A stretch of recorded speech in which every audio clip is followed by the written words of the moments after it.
Alright, so mga kabits, for today's video, for today's vlog, ay magtambak tayo sa ating capping. Dahil nahangir na sa bahay, ano? Kita nyo yung capping ay nahangir, kaya tambakan natin yan. So, tambakan natin para hindi gaano siya mahangir at ating tapunan, no?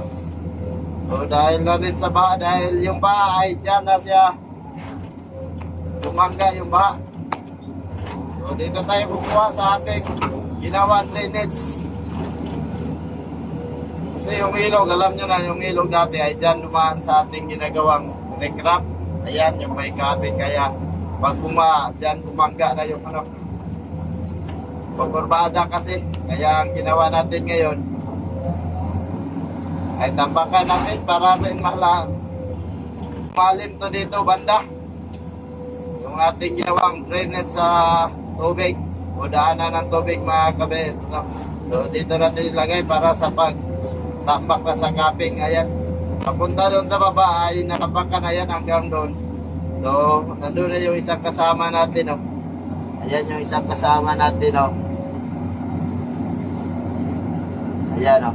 Nagtanim siya ng seed pile mga kabits. So tapos na to dito nga side. Bali sa kabilang side na naman tayo. Hindi natin yung project.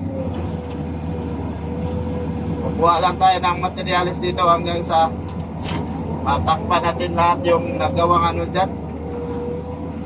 Dahil sa tubig naging malalim na naging tawa na. Alright, so patuloy tayo. Happy Sunday pala sa lahat ng mga kaibigan natin. Happy Sunday. God bless sa ating lahat at sana nasa mabuting kalagayan kayo palagi at gabayan kayo ng ating Panginoon Diyos sa anumang ginagawa nyo at lagi kayong ligtas sa anumang kapahamakan at nilayo sa anumang kapahamakan, no? Alright, so dahil Sunday ngayon ay hanggang alas 3 lang tayo ng hapon, so mag 2:30 na, so ilang ano na lang, ilang minute na lang uwi natin tayo. So, bukas na lang natin ito tapusin kung hindi natin matapos to dito. Kung gagawin natin ay magawa na lang tayo ng stockpile.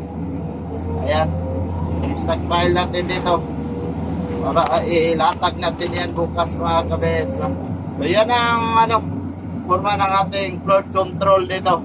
Talagang maganda na yung forma ng ating flood control. Ano na, nakahinga-hinga na kaunti yung mga magsasaka dito na may mga palayan sa tabing ilog, no? Na proteksyonan na sa ginawa natin project dito sa Ditay, Zamboanga, Sibugay. Sa lahat ng mga taga Ditay, Zamboanga, Sibugay o Diplaan, Zamboanga, Sibugay, kung shout out na lang sa lahat. So dito tayo ngayon sa Sibugay, nakadistino mga kabits, no? So ayun,